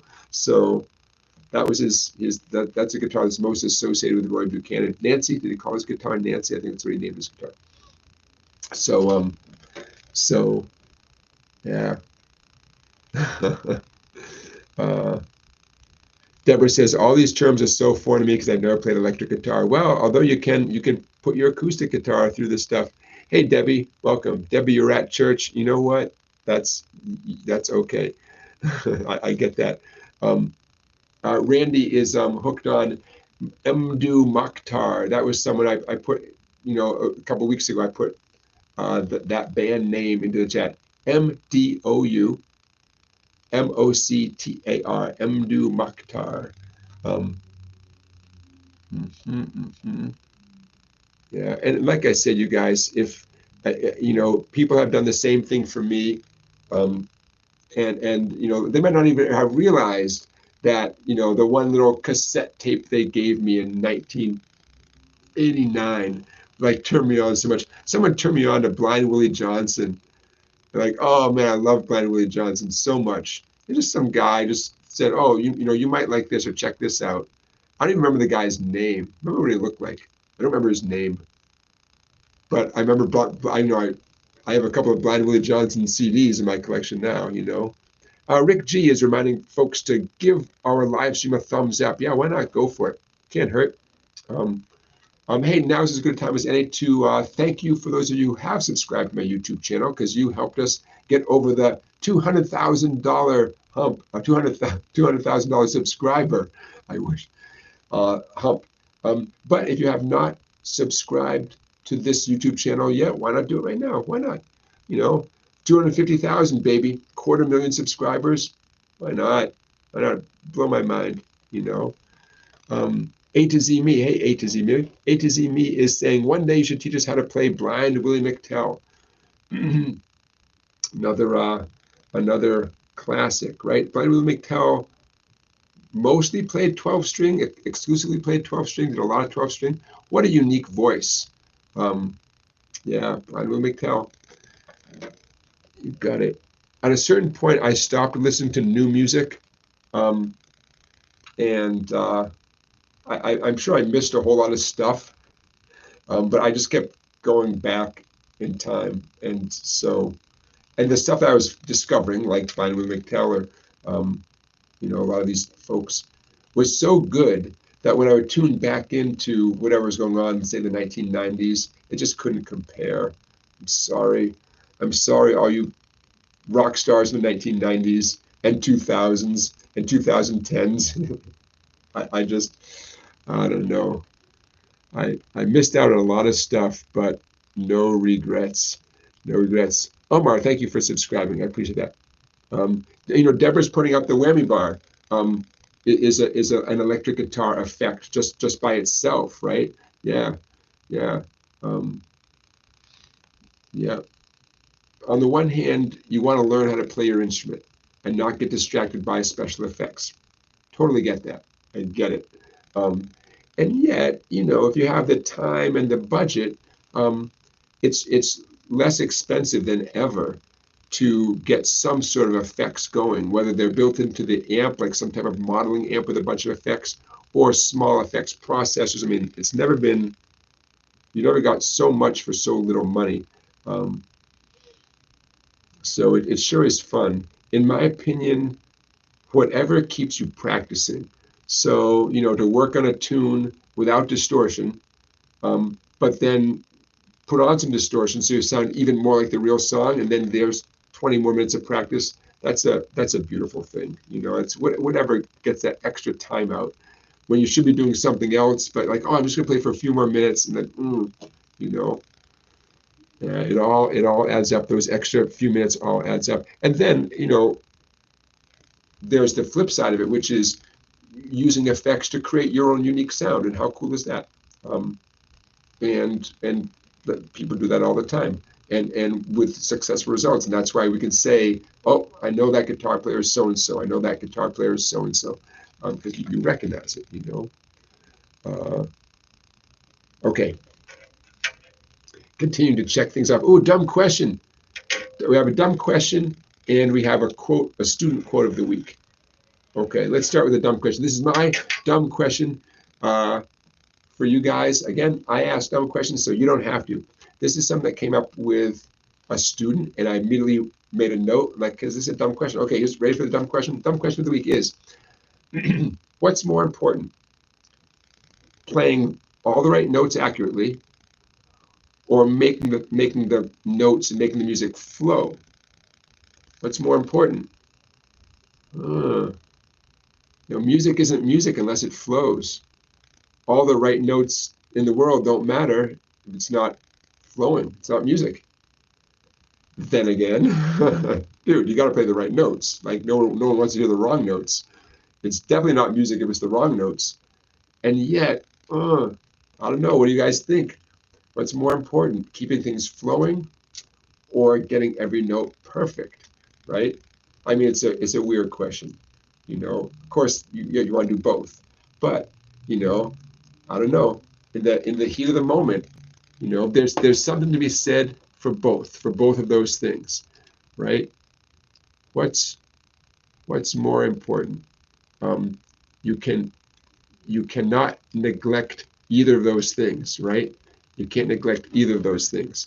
Of course, you got to play the right notes. You have to know the notes. So while you're thinking about this, you could take this discussion into our Discord server. Thunder Ace is reminding me to plug the SongBike Discord server. So I just put in the chat the link, which is an invite to join the server. I believe, knock on wood, all you have to do is click on that link, and it's also in the description of this. And that link will bring you to Discord, and you can take all these conversations and your own personal stories and join the conversation on Discord. I haven't jumped into that conversation that's going on over there, but I did read it through yesterday to see what you guys are all talking about. And yeah, Scott, you read my mind. Scott says the Discord is great, but how about adding channels for a few topics? Yeah, so that's the next thing. Sort of divide it up. You know, maybe people are talking about whatever points were recently made on the live stream. Secondly, maybe talking about your gear. Everyone can geek out and talk about their acoustics and electrics and stuff, post some pictures. And maybe a third thing about I don't know, talking about your life story, you know, anything. I don't know. It's a great idea. Debbie, I like your attitude. In relation to this dumb question I brought up, Debbie says, if you sing loud enough, nobody really notices. And Deborah says, you don't want to look like a fool, though, if you keep playing wrong notes in front of other players in the audience. Yeah. So, and then, so my 2 cents are this whole question, what's more important, getting all the notes right or keeping the flow going? My advice, it's on a case-by-case basis, on a moment-by-moment basis. If you're sitting in your chair and you're working on something and you know what you're supposed to do, but maybe your pinky can't get to a note fast enough, or you can't get to that one note of one chord fast enough, but you know what you're supposed to do, but you keep strumming and then you move on to the next chord and the music is flowing along. And in the back of your mind, you know, like, I gotta work on that G chord. But nevertheless, the show must go on, and you went on to the next chord. I call that a survival skill, playing through your imperfections. I mean, that you gotta have that, right? You can't go too far without that survival skill. So sometimes playing through your imperfections is the way to go. But let's face it, the first time you're learning a song, a scale, an exercise, a riff, whatever, well, you got to get the notes right. You gotta, you know, learn how the song goes, right? So in that case, accuracy, getting a nice clear tone, that's crucial, right? Hey, Bruce from Sydney, Australia.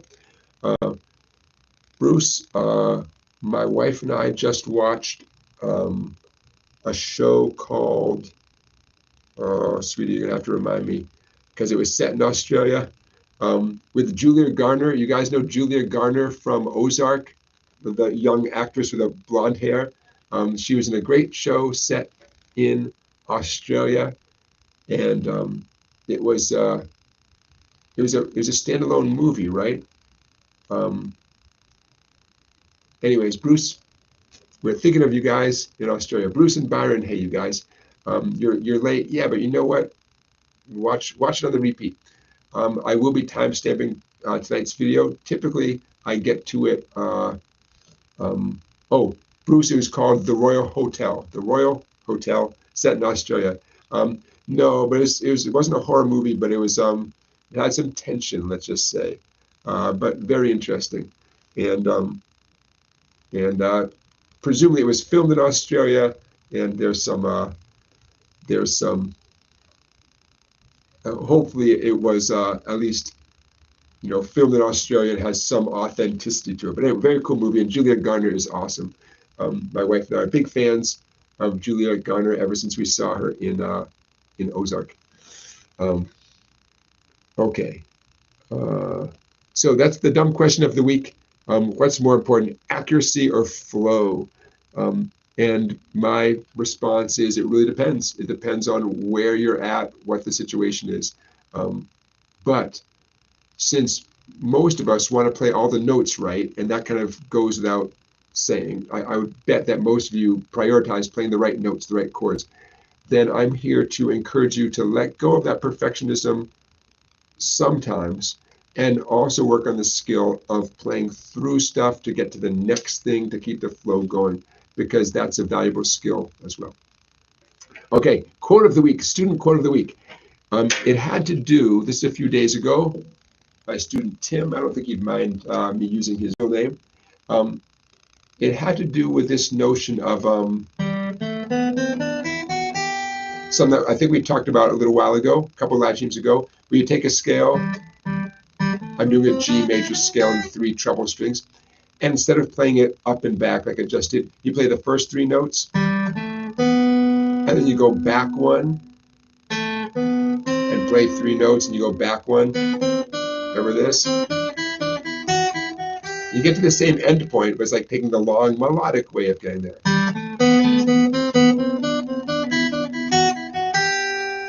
You know, having fun with the scale, right? I did not invent this, but I hadn't done it too much in my own playing. I hadn't done it at all. I just knew it was a thing where you do 3 notes and back 1, and 3 notes and back 1. And you do it with down-up picking. Anyways, so he and I were working on that in lesson, and I had him get warmed up doing the scale the conventional way and back down, and then taught him that little, I call it a scale game. And he went home and he practiced it, and he came back, and what he said, I made it quote of the week. He said, well, he was having fun doing it this new way, right? He said, well, now scales the old way are boring. Yeah, I can see that, you know, because it sounds rudimentary. It's not particularly challenging to just play a G major scale.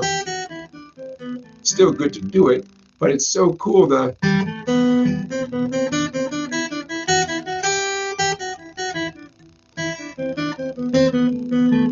do it that way. Like, oh, so fun, you know. So that's the quote of the week. He said, scales the old way are boring, you know. Yeah, because he got turned on to a new way of doing it. Why not? And there's lots of these little probably infinite ways of playing a scale in a creative, melodic, interesting, challenging way that sort of makes you sit up and pay attention. But it sounds so listenable, right? It sounds, because in general, all the melodies you've ever heard of your life are simply a scale with the notes rearranged, That's why it starts sounding melodic when you rearrange the notes of a scale like that. I believe what I just did is in one of the last 1 or 2 live streams. If it's not, I'll certainly put it in the description of this, the tab. And there's so many little variations like that of having fun with scales. Okay, so I'm going to check that off our list. Hey, you guys, we're checking things off here. Do click on that Discord invite, which is also in the description of this video, and join the chat from over there. Okay, check. I'm working on SongBike merchandise. See my shirt right there? These will be available, I promise. This week, my challenge and all my free time was sorting out the Wi-Fi back at my music shop. Currently, I'm sitting here in the sunshine in my Elm Street studio, which is top floor of my friend's business. He has great Wi-Fi that he pays top dollar for, and I'm so grateful to him for letting me use this space. But it's time for me to bite the bullet and just up my Wi-Fi back at my own music shop. And Frontier, I decided to go with Frontier for their Wi-Fi at a reasonable price, and knock on wood, that will get connected this week. And it's possible next week for our 50th live stream, 50, the big 50. It's possible I'll be back home, back at my own music shop, and knock on wood, it'll be next Saturday, next live stream, which is also the 1st of June. Nice. So no matter where I'm streaming from, how about that? We've done 50 of these, you guys, and some of you, I have a feeling, have been with us for all 50. Some of you might have gone back and watched the previous ones, so you might as well have been here for all 50. So can you believe it? Number 50 next Saturday night. We celebrated our 1-year anniversary a couple weeks ago, and now we're coming up with our 50th live stream, because I think I missed a couple weeks in there. So very exciting, man. 50. Debbie, you like the color of this? I believe you're going to be able to order different colors. This is, they call it antique sapphire. I just want a nice blue, and it pops. Local, actually the dad of one of my students did the logo. Get it? SongBike. There's the wheel with spokes, and there's like the pedal, but the pedal is a music note. So fun, right? So yep, some t-shirts, some baseball hats. My son got himself a tank top because he's a tank top. He rocks a tank top. So hey, Willie Snyder, you do a podcast? Willie Snyder is on his 200th podcast. Willie, you better put that in the chat. Tell us more. But 200 podcasts, man. We all want to know what's up with that. So Willie, go ahead and let us know about your 200 podcasts. Holy cow! Omar is asking, do you have any original music? I do. And I look forward to sharing it with you guys when the time is right. And I don't mean to be, coy about it. My head is so focused on teaching for a few years now, teaching and then growing my online presence, YouTube, social media, my own website, working with, at this point I have a website guy, I have an accountant guy, I have a marketing guy.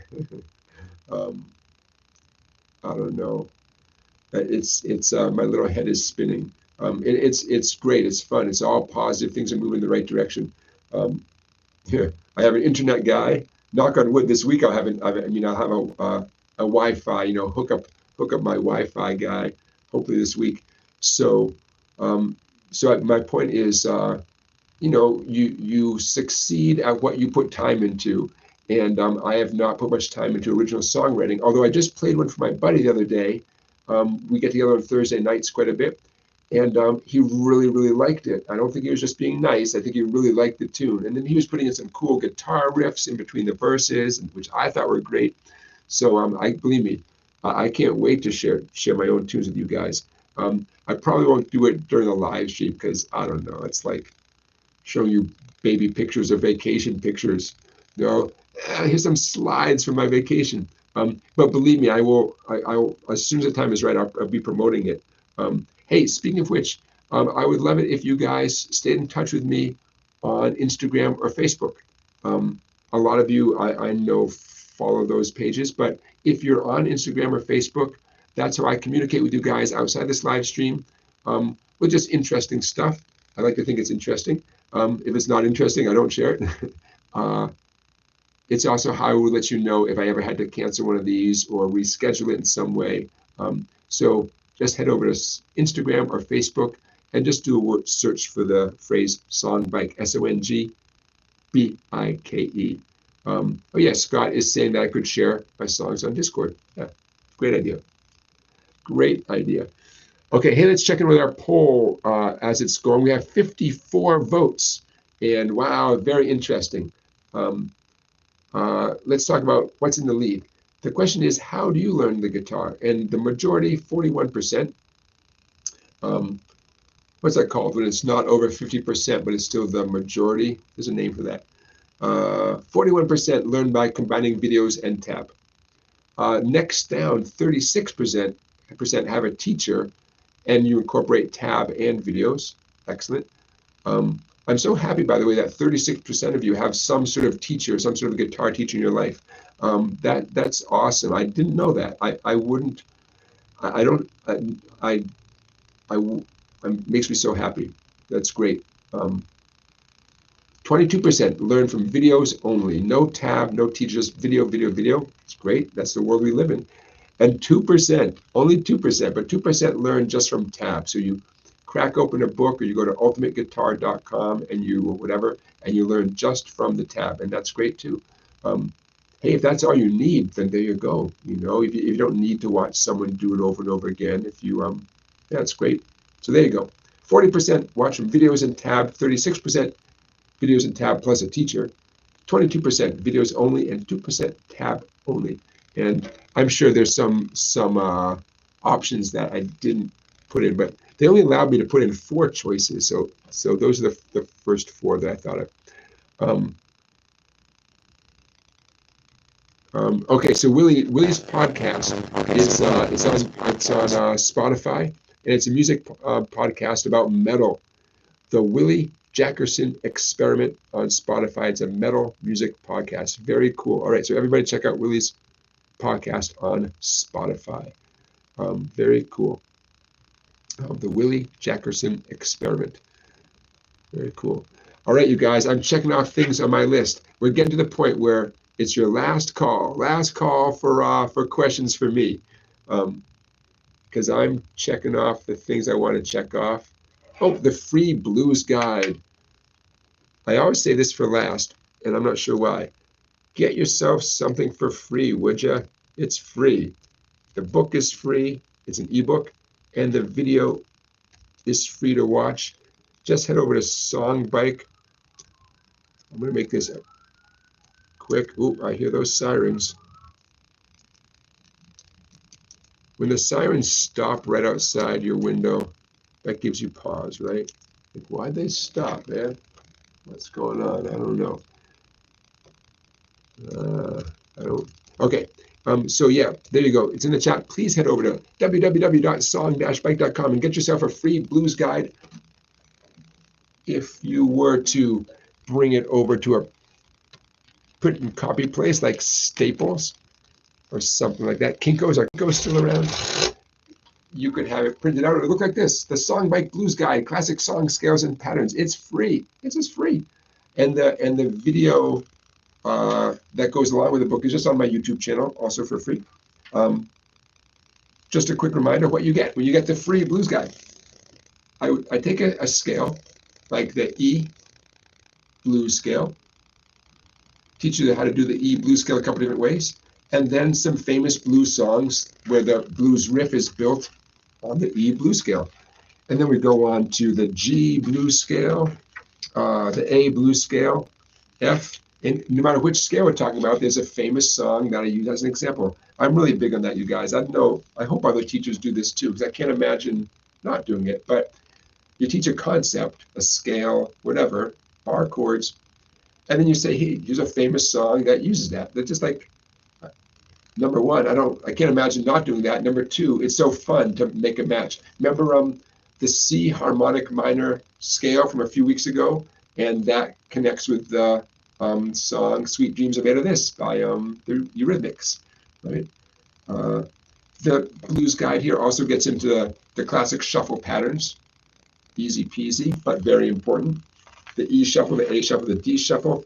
Oh, there's 5 turnaround phrases. Now, just to give you an idea, to print this out with a nice little spiral binding, it cost me about $9. You do not have to do this. You can just use it on your computer. You can print out 1 page at a time, but I got them to put a nice use the nice cardstock for the cover, and for the back cover something a little bit thicker, and then the spiral binding. So that's why it was like $9. And at no additional charge, well, it's free. You get a cool picture of my favorite guitar. Where is that there? Oh, my first guitar ever. I still have it. My 1963 Guild Starfire semi-hollow body guitar, highly modified. Highly modified by whoever had it before me. I don't know. Very cool. Anyways, so yeah, get yourself something for free. If you want to support the channel, you can become a member of my website. You can buy yourself other ebooks in my Hal Leonard book. You can get yourself something from Sweetwater using the affiliate link. That's the Hal Leonard book, still in print. First came out in 2000. When did this come out? 2021. Seems like a long time ago now. If you order this, I send it to you myself. My fingerprints are on this book. And you can get it from Amazon, but why not get it from me? Same price. No, Amazon free shipping. Sorry. Close, but okay. So the merch. I'm working on getting my little Patreon app together, and that's one way the merch will be available to you guys too. So that's this week was getting my Wi-Fi issues set up, and knock on wood, next week will be involved finishing up the Chord-Melody Songbook and the Spotify page. I don't know, where does the time go? Okay, you guys, last call for questions. Debbie says, your books are great. Everyone should get them. Thanks, Debbie. I appreciate that. Last call for questions. Going once, going twice. If you have questions during the week, just make a note. Make a note, or you could email them to me. info@song-bike.com. Put that in the chat. Just email me the question, and that's fine too. All right, guys, let's call it. Look at that, 6:59 Eastern time here in Connecticut, same time zone as New York. If you ever wonder what time, I'm experiencing in New York, we're a couple hours away from New York, right in between New York and Boston. That's where I am. New York's a couple hours that way. Boston's a couple hours that way, basically. All right, you guys. On that note, thank you for being here. Have a great week. Happy Memorial Day. If some of you have the day off on Monday, enjoy a day off. I'm going to enjoy it. I don't even know what I'm going to do. I'm going to enjoy it. Play some guitar. That's what I'm going to do. But thank you for watching. Next Saturday, let's do this all again with more questions. And it'll be our 50th. I can't wait. We will celebrate somehow. All right, you guys. Thanks again. See you next Saturday. Have a great week. Play some guitar. Take care, everybody.